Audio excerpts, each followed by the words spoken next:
I'm getting close. Oh, man! That's a missile, dude. It's a vessel. Can you please respond?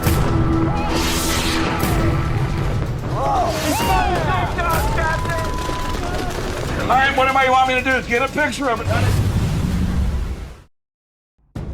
Deadliest Catch is a popular reality TV series aired on the Discovery Channel since April 12, 2005. It documents the lives of crab fishermen during the intense Alaskan crab fishing seasons. There's stuff. That's life.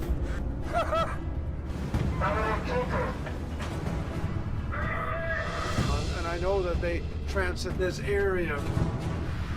One of the featured vessels is the Time Bandit, which faces both highs and lows during its voyages. Watch out! Oh, man! However, a recent incident occurred when they encountered another vessel illegally trailing them, known as poaching. What do you got over there, Rick? Yeah, he's almost here. This illegal activity not only disrupts their fishing operations, but also poses risks to the crew's safety.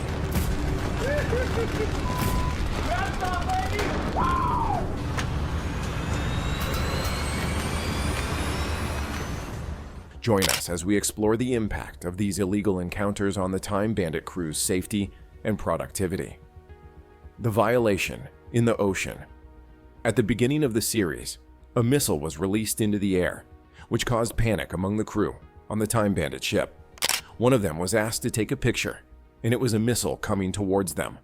On Deadliest Catch, the most illegal moments involve confrontations with illegal poachers and unintentionally entering foreign territory. Next, the captain saw their co-labor Northwestern on the map and tried to reach them, but to no avail before they started fishing. Sig said if a boat like that enters the area, it could destroy their fishing gear. He is worried about his fishing gear, so he tries to contact the vessel that has intruded on his operation. He said when they began, there was no one around, but now they can be seen on automatic identification systems. An automatic identification system, or AIS, broadcasts a vessel's position so that other vessels know its position. The International Maritime Organization and other governing bodies require large vessels, including many commercial fishing vessels, to transmit their position via AIS to avoid collision. More than 400,000 AIS devices transmit vessel position, identification, course, and speed information each year. Ground stations and satellites collect this information, enabling vessels to be tracked even in the most remote areas of the ocean. AIS-equipped fishing vessels account for more than half of the fishing effort that occurs beyond 100 nautical miles, offshore, and up to 80% of the catch offshore. The number of AIS-equipped fishing vessels is increasing by 30% every year, making this technology increasingly informative over time. Since the neighboring ship did not respond to his call, Sig decided to continue his operation and hoped that the vessel would not interfere with his setup. He's well aware that he cannot get a read on their gear because they do not know what is happening. However, Sig is thrilled with his catch, but he remains vigilant of the silent trawler, trailing them from 2 miles away. He explained that fishing is always a gamble, but at this very moment, he believes the risk is worth it. Let's keep our fingers crossed. Although it is not the ideal time to do so, the captain notices a suspicious vessel trailing them from a suspicious distance. It is about 6 miles away from them, and it was certain the person was watching them. To determine if their suspicions are correct, Captains Keith and Rick decide to try to lose the boat, since it may be after their catches, while they are traveling at about 7 knots. They use the radar to avoid a suspected illegal vessel, because the automatic identification system makes them invisible. One of the Aleutian ladies' pots gets tangled up, and this only makes the crew more agitated since there is a possibility that it could be poached while they are not looking this deep into American waters. After a while, they plan to settle later in the night. Keith and Rick keep their eyes peeled in hopes of catching the poaching vessel trailing them. When the vessel barrels towards them with ill intent, Rick decides to set a trap for them that will not scare them away. With their fireworks ready, the Wizard and her crew wait patiently as the vessel slowly veers into range before the bombardment begins. The Time Bandit and the Wizard, in their pursuit of catches, decide to get a little too close to the Russian border with their flag up in the air. The fishing vessels drop their pots in an attempt to fend off Russian trawlers. A fishing trawler is a commercial fishing vessel designed for trawling. Trolling is a method of fishing in which the trawler is actively towed in the water behind one or more trawlers. Trawls are fishing nets that are dragged along the seabed or in the middle of the water at a certain depth. The trawler can also use 2 or more trawl nets at the same time, double and multi-gear. There are many varieties of trolling lures. They vary according to local traditions, bottom conditions, and the size and power of the trawlers. A trawler can be a small open boat with only 30 horsepower and 22 kilowatts, or a large factory vessel with 10,000 horsepower and 457 kilowatts. Trawl versions include house trawlers, large-bore midwater trawlers, and large bottom trawlers such as rock wolves equipped with heavy rubber wheels that allow the net to crawl over rocky bottoms. The captain instructed the crew to let the pots into the water and let Operation Anvil Drop begin. They are dropping the anvil on the Ruskies with 220 pots set to create a blockade. An anvil is a piece of iron on which metal is placed to be shaped, originally by hammering by hand. A blacksmith's anvil is usually forged, but sometimes cast iron, and the smooth working surface is made of hardened steel.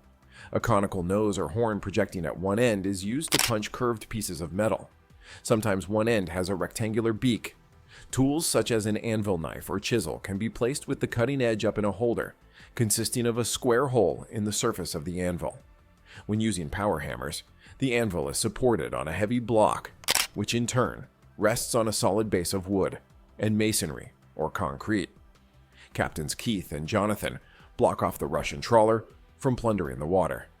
In a race against time and the tumultuous waves, Keith finds himself slowly getting pushed off course and into the Russian border, an accident that could cause trouble for them if they are not careful. He stated that he was running out of space and that the current was pushing him hard. He said, "I am opposed to trying to go over the line because I do not want to know the consequences." He continued, "The Russian line is 39 feet. I may have just gone 60 feet into the wrong waters. I hope we did not just start an international incident against them." With the crew noting an illegal trailing vessel, they seek to salvage the moment. What are other illegal activities done on the water? Unlicensed crab poaching. The main illegal action against fishermen in water is poaching. Poaching is the illegal hunting or trapping of wildlife, usually associated with land use rights. Poor peasants once engaged in poaching to make ends meet and supplement their meager diet. This conflicted with the hunting rights of the nobility and regional rulers. The schedule for crab fishing has been uncertain lately, with variations due to environmental conditions. However, poachers have been flocking to the beaches near Half Moon Bay, using unusual methods of transportation. According to Lieutenant James Ober of the California Department of Fish and Wildlife, the poaching was relatively calm until recent times, when large groups of people began arriving at night to poach the crabs. The poachers were using Uber to travel to and from the beach, which was surprising given that Tunitas Creek Beach closes at sunset. Lieutenant Ober said that in the past couple of months, they have issued over 200 citations and released more than 700 Dungeness crabs back into the ocean. This is important because female crabs are coming to shore to lay their eggs, and taking them at this time can negatively impact their ability to reproduce. John Barnett of the San Francisco Crab Boat Owners Association said that taking crab early in the season is wasteful and can negatively impact future fishery seasons. Lieutenant Ober also mentioned that education is needed to help people understand the impact of their actions, and that wildlife officials are keeping a close eye on the beaches at night. In North America, the apparent lawlessness of poachers escalated into armed conflicts with law enforcement, including the Chesapeake Bay Oyster Wars and the joint U.S.-British Bering Sea, anti-poaching operation in 1891 over seal hunting, violation of hunting laws and regulations related to seal hunt nature management, and local or international conservation programs are nature crimes that are usually punishable. In the United States, the following offenses and crimes are considered poaching: the hunting, killing, or collection of wildlife by the International Union for Conservative of Nature, and laws such as the Endangered Species Act, the Migratory Bird Treaty Act of 1918, and other animals international agreements such as Convention on International Trade in Endangered Species of Wild Fauna and Flora, CITES. Illegal fishing and hunting, capturing wild animals outside legal time and hunting season. Usually, the breeding season is declared closed at a time of year when nature is protected by law. Louisiana Department of Wildlife and Fisheries officials cited a man accused of stealing crabs from traps that did not belong to him. Tracy Bruce, 46, was charged with theft of crab traps, taking commercial fish without a license, and robbery. Commercial fish without a commercial fishing license, using crab traps without required tags, removing illegal content, and using an unregistered motorboat. Officers received a complaint that Bruce was fishing several traps belonging to other fishermen. Agents stopped Bruce on August 2nd after seeing him operating traps he did not own. At the time, Bruce owned about 24 crabs, 46 of which he did not own and did not have the proper permits. Bruce admitted to the agents that he did a lot of catching that day, and also on other occasions. After the incident, the agents returned the crabs to the water. Theft of crab traps, unlawful removal of contents, and using crab traps without the necessary markings are punishable by up to $500 in fines and 120 days in jail, according to the Wildlife Department. Another illegal activity done on the water is illegal fishing. Every fisherman ought to be armed with a license to proceed. If this is not done, what will be the consequences? 20% of fishes caught illegally. There are so many of you, it takes some time to catch up. The 33-year-old sea veteran and beloved Captain Sig Hansen announces in the opening minutes of the first episode of the 19th season of the television series, which began almost 20 years ago in 2005. To symbolically prove his point and send a message, Hansen sets fire to the raft as he drops it into the water, which is the background to the show's opening credits. This reveals his encounter and displeasure about illegal fishing. One of the biggest enemies of legal fishing crews is illegal fishing. Illegal fishing is the term used to describe fishing operations carried out by foreign vessels in another state's territorial waters without authorization, or that violate the state's fisheries laws and regulations in other ways, such as by ignoring the state's protected areas or fishing hours. Certain illegal unreported unregulated vessels, IUU for instance, are registered in states in West Africa and operate in their territorial waters. These nations typically lack the resources to set up efficient fisheries control systems, which allows the illegal unreported unregulated vessels to frequently operate with impunity. According to the World Wildlife Fund, currently, we simply cannot tell if the fish we eat were caught legally because our current laws are not strong enough to trace from bait to plate, which is a problem. The world's fisheries are already suffering from extreme legal fishing, and when you add in pirate fishing, we have a serious problem. Not only that, illegal fishing also has other harmful effects, such as destroying underwater habitats. Unsurprisingly, legal fishermen like the Deadliest Catch fleet do not favor illegal opportunists. In the first 5 minutes of the episode dealing with the issue, Hansen announces, "I'm going to talk to the Coast Guard and see what we can do to help." Next on the scene, the U.S. Coast Guard Alaska captains sit down with Holland Harbor to discuss the dangers of illegal fishing. Junior Lieutenant Gray Lucas Soines speaks to a small audience and explains the matter. According to the lieutenant, both foreign and domestic fishermen complicate the work of those who operate within the limits of legality by fishing in an unregulated area or even deliberately avoiding existing regulations. Junior Lieutenant Soines warns that about 20 to 30% of the fish on the market are illegally caught. You are all spearheads day after day, so if you see something, say something. He then wishes the fishermen their best before leaving. In 2021, The Economist called illegal fishing the worst joke of all human activity in the ocean because of its dire impact on the unsustainable management of ocean life and habitat. In addition to costing the industry and legal workers an incredible amount of money, illegal fishing is one of the biggest obstacles to preventing overfishing. From the point of view of the fishermen, illegal, undeclared, and unregulated fishing is very attractive because they do not pay taxes or duties for this catch. Another reason why illegal, unreported, and unregulated fishing is so widespread is that it can often be done with impunity. This applies mainly in the territorial waters or economic zones of countries that cannot afford to create expensive and complex fishing control structures, for example in Europe. The situation is particularly difficult in developing countries. In a comprehensive analysis of global illegal unreported unregulated fishing, the researchers conclude that illegal unreported unregulated fishing occurs mainly in countries with typical symptoms of weak governance, widespread corruption, conflicting legislation, and a lack of will or ability to enforce existing national legislation. Species that inhabit and feed on or close to the ocean floor are frequently the target of illegal, unreported, unregulated fishing. Examples of these species include cod, salmon, trout, lobster, and prawns. Its primary focus is on species that are already overfished due to legal fishing, or that are restricted for the sake of fisheries management. Demand and prices are high for these species because they can only be traded in small quantities, which makes it a profitable industry for illegal, unreported, unregulated fishermen. There are other related activities on crabbing, which include catching the commercialized crabs, fishing equipment, and lots more. Let's dive into it. King crab fishing on Alaskan waters. Alaskan king crab fishing is conducted in the fall in the coastal waters of Alaska and the Aleutian Islands. Commercial harvest is shipped worldwide. Large quantities of king crab are also caught in Russian and international waters. In the 1980s, at the peak of the king crab industry, Alaska fisheries produced up to 200 million pounds and 91 million kilograms of crab.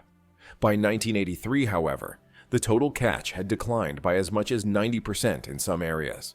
Several theories have been proposed for the sudden decline of crab populations, including overfishing, warmer waters, and increased predation by fish. As a result, the current season is very short, and only 24 million pounds and 11 million kilograms of red king crab were landed in the 2010 season. Crab fishing in Alaska is extremely dangerous and has a high mortality rate among its fishermen, which is about 80 times higher than the average worker. It has been claimed that an average of one crab fisherman dies each week during the season. Commercial fishing boats range from 12 to 75 meters in length, are equipped with hydraulic systems to lift their catch, and can withstand the freezing temperatures of the Bering Sea. A fishing vessel is a boat or vessel used to catch fish and other valuable nectonic aquatic animals. For example, shrimp, krill, coleoids, etc., from the sea, lake, or river. People used various surface vessels for commercial, small-scale, and recreational fishing.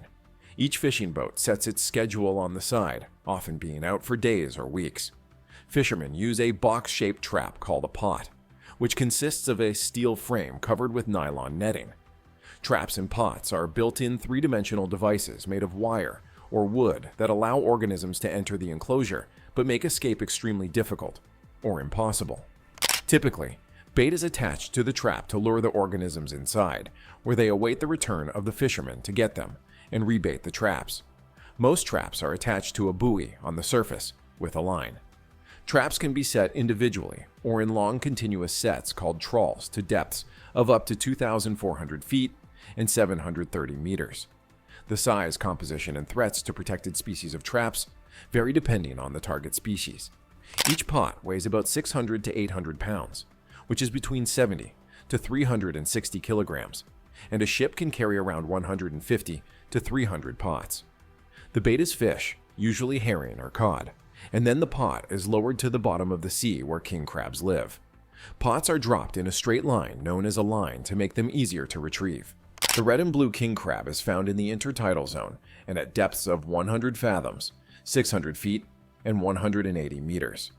The red king crab, also known as the Kamchatka crab or the Alaskan king crab, is a species of king crab found in the cold waters of the North Pacific and adjacent seas, as well as the Barents Sea. It grows up to 1.8 meters long and is a target for fishing. The red king crab is the largest species of king crab. Red king crabs can reach up to 28 centimeters and 11 inches across the back, 1.8 meters 5.9 feet, and weigh 12.7 kilograms and 28 pounds. Males grow larger than females. Today, red crabs rarely exceed 17 centimeters 7 inches across the back, and a male caught in the Bering Sea weighs an average of 2.9 kilograms, 6.4 pounds. It gets its name from the color it turns when cooked rather than the color of the live animal, which is usually burgundy. The red king crab is distributed in the cold waters of the North Pacific and nearby seas, extending from the Bering Sea south to the Gulf of Alaska, the Kamchatka Peninsula, and the Sea of Okhotsk and Japan. Red crabs have been seen in water temperatures ranging from -1.8 to 12.8 degrees Celsius, and from 28.8 to 55.0 degrees Fahrenheit, which is typically 3.2 to 5.5 degrees Celsius. Immatures prefer temperatures below 6 degrees Celsius. The depth at which it can live depends largely on the stage of its life cycle. The newly hatched crab, Zoea larvae, remains in shallow water where there is plenty of food and shelter. Generally, after reaching the age of 2 years, crabs move to a depth of 20-50 meters and participate in the so-called hundreds of crabs gathering in dense, highly concentrated groups.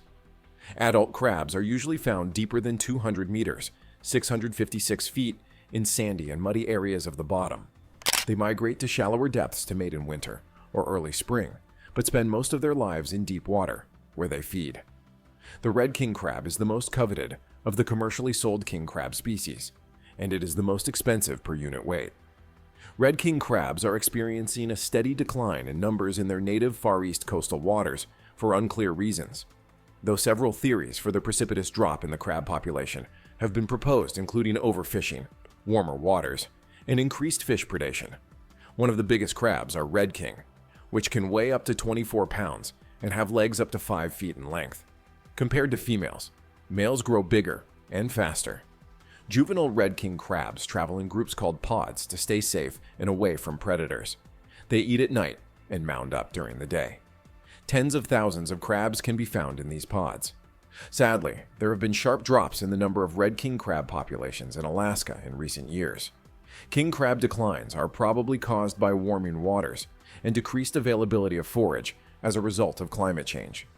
All king crabs, including the blue one, are decapod or 10-legged, crustaceans with characteristic tails, or abdomens that are fan-shaped and tucked under the back of the shell. Along with their 5 pairs of legs, they also have 5 pairs of claws or pincers on the first, the largest claws on an adult's right, 3 pairs of walking legs, and a small 5th pair of legs that are typically tucked under the back of their carapace, the shell covering their back. During mating, the male uses these specialized legs to transfer sperm to the female, and the adult female uses them to clean her embryos or fertilize eggs. The golden king crab lives at depths of 100 to 400 fathoms, 180 to 720 meters, 600 to 2,400 feet. Lithides equispinus, the golden king crab, also known as the brown king crab, is a species of king crab native to the North Pacific Ocean. Golden king crabs are found mainly in the Aleutian Islands and waters closer to Alaska and British Columbia. Their territory also extends to the Russian Far East and Japan, although the population density is lower. Gold crabs are the smallest of the 3 commercially viable Alaskan king crab species, averaging between 2.3 and 3.6 kilograms. The other 2 species are the blue and red king crab. Historically, golden king crabs were also caught in the red king crab fishery, but the first commercial landing took place in 1975. In 1981, a fishing method specifically aimed at golden king crabs, the hybrid fishing method, was developed. They have 5 pairs of legs, the front pair bearing claws. Golden crabs get their name from the orange-brown to golden hue of their shells. The shell is mostly made of calcium. Like other king crabs, golden king crabs are large and have long spiny legs. However, compared to blue and red crabs, they are much smaller, typically weighing 5 to 8 pounds, and with significantly thinner legs. The golden king crab also has a distinct spine, usually with 5 to 9 spines on the mid-dorsal plate. Regardless of their size, golden king crabs tend to have the lowest meat filling compared to other Alaskan king crabs. They also have a fan-shaped tail flap located on the back and underside of their body. Adult female crayfish retrieve the embryos from under their tail flaps. Although Lithides equispinus may be called either golden king crab or brown king crab, U.S. Code of Federal Regulations, Title 21, Food and Drugs, Part 102, Section 102, 50. The correct trademark for that product is brown king crab meat, but in November 2017, this was replaced by Section 774 of the Consolidated Appropriations Act of 2017, which established the correct trademark as golden king crab. The location of the pod is marked on the surface with a buoy, which is later used for recycling. After the pots are allowed to rest on the seabed, usually 1-2 days for red and blue king crabs, longer for golden king crabs, the pots are lifted back to the surface using a hydraulic winch with a pulley on the end. Block. The pot is then brought to the boat and the crew sorts the catch. Crabs that do not meet the size and sex requirements of the regulations are discarded. The crabs are kept alive in a holding tank until the boat reaches shore where they are sold. If the weather gets too cold, live crabs can freeze and explode. If left in a tank too long, they can injure and possibly take the life of each other because they can be cannibalistic. Even rocking the boat can hurt the crabs, so planks are pushed in and held to prevent excessive lateral movement. If a crab dies in the hold for any reason, it releases toxins that can take out other crabs. If the crew cannot remove the dead crabs, they can poison the entire tank and damage the crop. Storekeepers are given a percentage of the profits after the owner's share is taken into account. It can range from $0 to tens of thousands of dollars, depending on the size of the catch. So-called greenhorns in their first fishing season are paid a fixed amount of money. What are your thoughts on these illegal acts on water? Leave your thoughts in the comment section. Also, don't forget to like, share, and subscribe to the channel for more exciting stories.